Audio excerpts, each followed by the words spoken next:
Willkommen bei Primal Republic. Heute zeigen wir euch den Ram 2500 Bighorn. Und damit das auch wirklich alles authentisch ist, in Cowboyhüten. Howdy, y'all. I just got three things to say. God bless our troops, God bless America, and gentlemen, start your engine!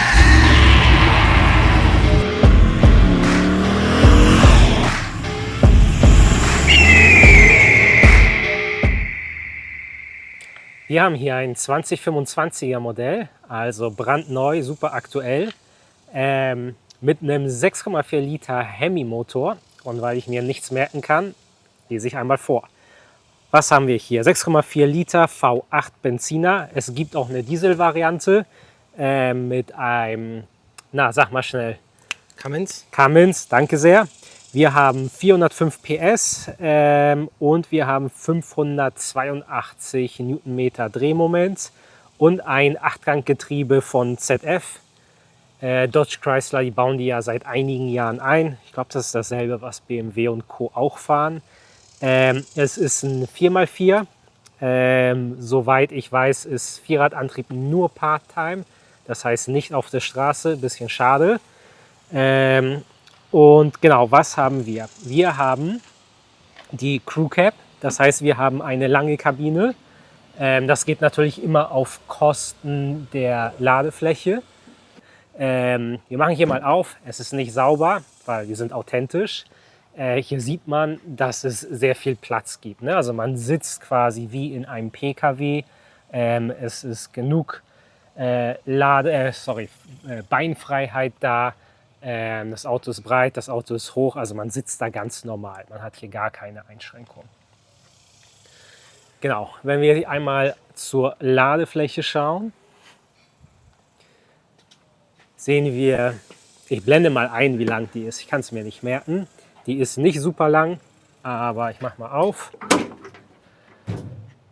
Mit Badliner, der ist ziemlich kratzfest, muss ich sagen. Ich hatte mal einen Aftermarket Badliner in meinem Ram.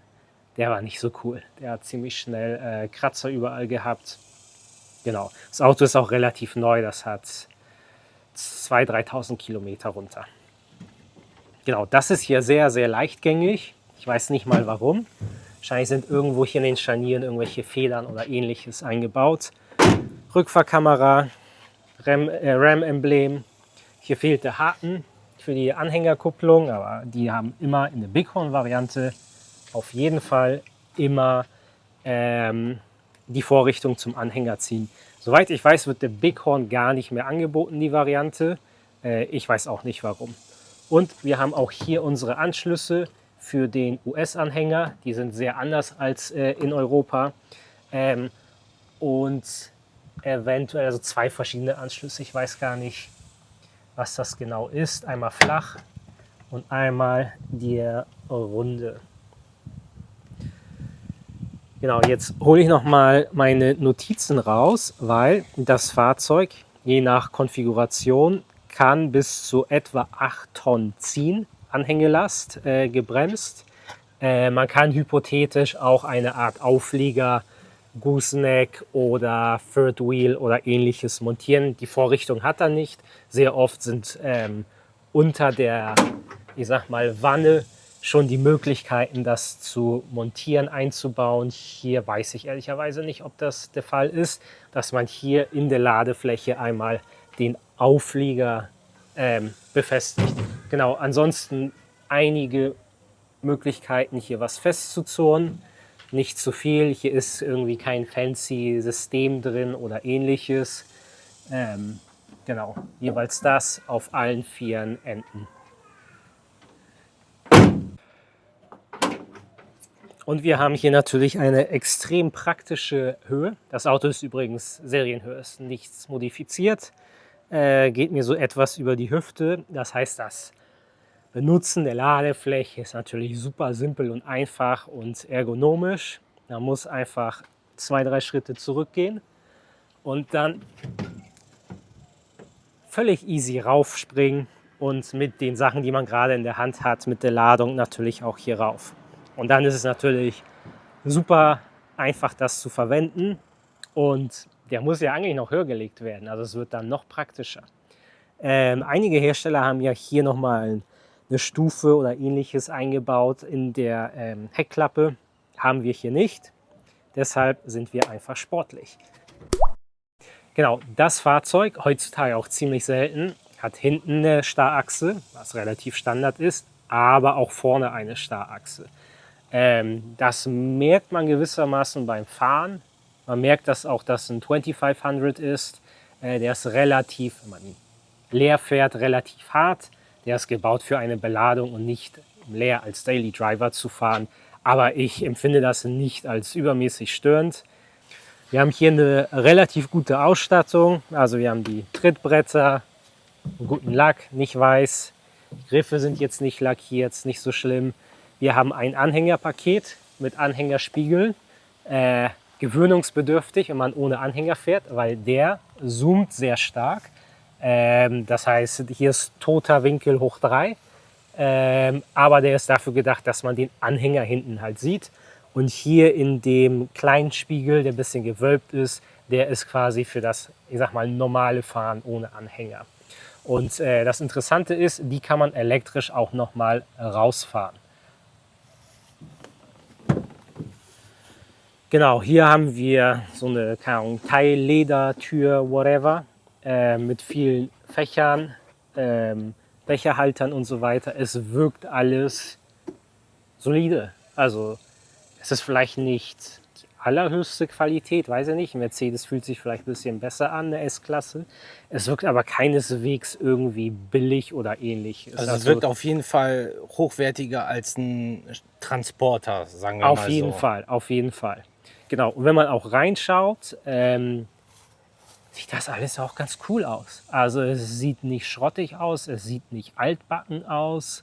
Wir haben in der Mitte ein Touchscreen-Display mit Apple CarPlay und Android Auto, whatever, wie auch immer das heißt.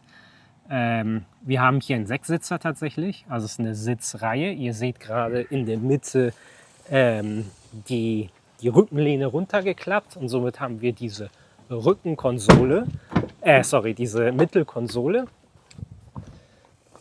Auch mit einem riesigen Fach, 3 Becherhaltern und diesen Kram kann man einmal hochklappen und hat natürlich jetzt nicht der allerbeste Sitz. Ich würde mal sagen, es ist eher so ein Notsitz, noch ein Mittelsitz mit Gurt und allem. Kein 3-Punkt, nur 2-Punkt. Man kann, also es ist eher ein Notsitz, das ist jetzt nicht für die tägliche Fahrt geeignet, weil man auch hier schaut, wohin mit den Beinen. Da muss man die Knie anziehen oder links, rechts um diesen riesigen Getriebetunnel die Beine irgendwo verstecken. Hier auch nochmal ein paar Ablagemöglichkeiten. Hier Fächer, 4 USB-Ausgänge, die Steuerung für den Antrieb. Also er hat auch eine Untersetzung. Das heißt, im Gelände oder irgendwo könnt ihr noch einen schweren Anhänger rausziehen, Tempomat, der ganze Schnickschnack, Abstandshalter, whatever. Genau, wir haben einen riesen Bildschirm mit einem eigenen Navigationssystem. Ihr könnt aber auch Google Maps über euer Telefon nutzen oder Apple Maps oder eventuell auch Drittanbieter gibt es Apps, Gaia GPS und Co. Das Standardprogramm. Genau, Klimaanlage, wir haben keine Sitzheizung, glaube ich, keine Sitzkühlung. Wir haben auch Stoffsitze. Ehrlicherweise in Texas ist das ein Segen, dass man nicht auf brennendes Leder sich setzen muss. Ja, und ansonsten hier so die Klassiker, ein Fach für die Sonnenbrille und dies und das. Sehr bequem, muss ich sagen, sitzt sich gut. Hier überall noch irgendwelche Fächer. Man kann seinen Kram überall abstellen. Sein 2 Liter Cola Becher passt wahrscheinlich hier auch rein. Wir schauen uns mal das an, worauf es hier wirklich ankommt. Nein, den hier. Also man sieht hier schon die Höhe. Das ist hier fast auf Kinnkante. Also ich sehe den Motor von hier nicht. Wir schauen trotzdem mal rein, was wir hier so haben. Es ist ein 6,4 Liter Hemi. In den kleineren wurden ja sehr oft die 5.7er eingebaut. Hier haben wir 6,4 Liter mit den über 400 PS. Man merkt, dass er Power hat. Es fühlt sich aber nicht an wie ein Sportwagen. Das Ding wiegt über 3 Tonnen und das merkt man auch. Wir haben hier 285/60 R20. Das ist ein, ja, ich würde mal Pickup-Reifen sagen, irgendwas in diese Richtung. Das sind etwa 33,5 Zoll.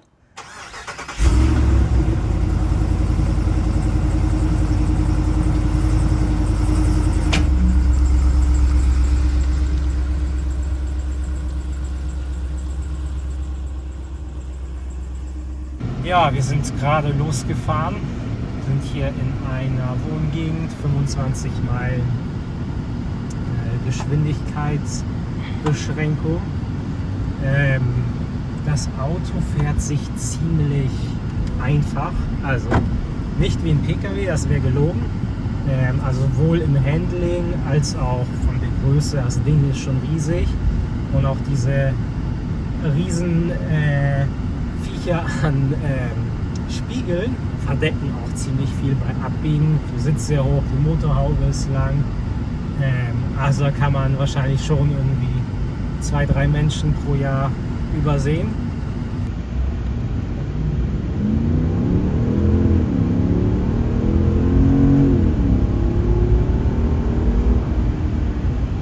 Also, es klingt wie ein V8, klingt richtig gut.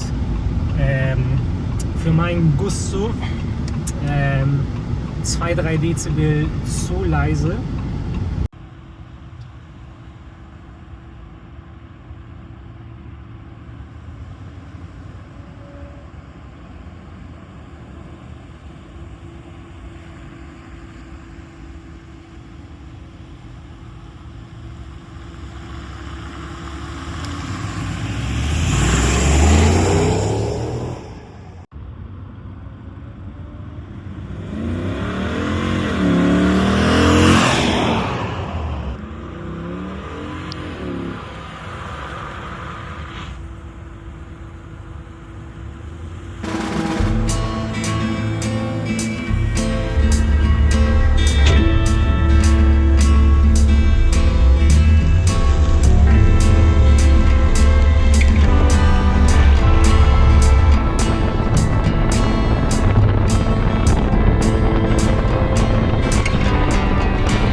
Ihr möchtet zu eurem Auto, lauft dahin und im Auto herrscht Sahara-Luft und ihr wollt da gar nicht einsteigen.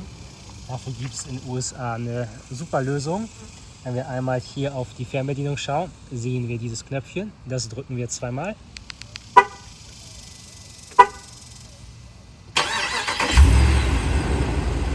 Der Motor startet, die Klimaanlage geht an und das Auto wird vorgekühlt. In Deutschland höchst illegal, bis zu 3 Jahre Haft, wahrscheinlich, ich weiß es nicht. Hier ein Standard-Feature, um im Auto nicht an Hitzeschlag zu sterben.